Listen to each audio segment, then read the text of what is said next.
This petrol station on the edge of Athens is closed until a tanker turns up with new supplies.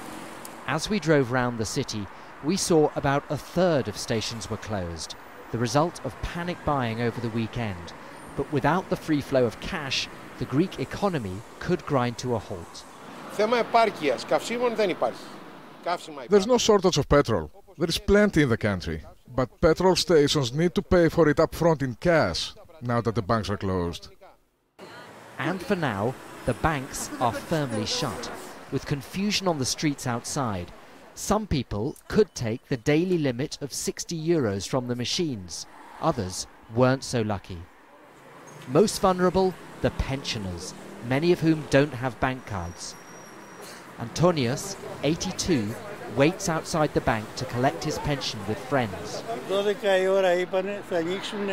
He heard a report it would open at midday. It didn't.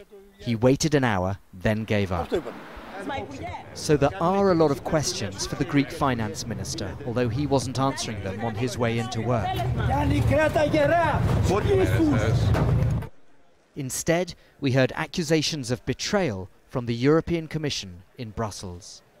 La bonne volonté s'est quelque peu évaporée. Egotism, tactical games, populist games took precedence over other aspects, and after all my efforts and the efforts made by the Commission and by other institutions involved in the process, I feel a little betrayed because due consideration is not being given to my personal efforts and the efforts of others who are very numerous and made a sustained effort.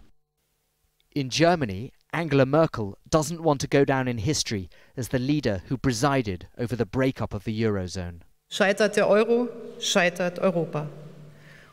If the euro fails, Europe fails. We have to fight for our principles. We could forget them for a second, maybe, but I say in the mid or long term we would suffer damage. We will suffer because we will not be a key player in the world anymore. That's why we have to call for compromises and principles in Europe again and again.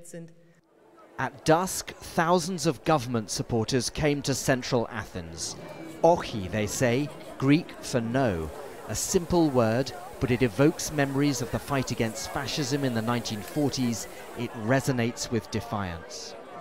These protesters say that if anyone has been betrayed, it's the Greek people, who have endured 5 years of austerity and see no economic recovery in sight.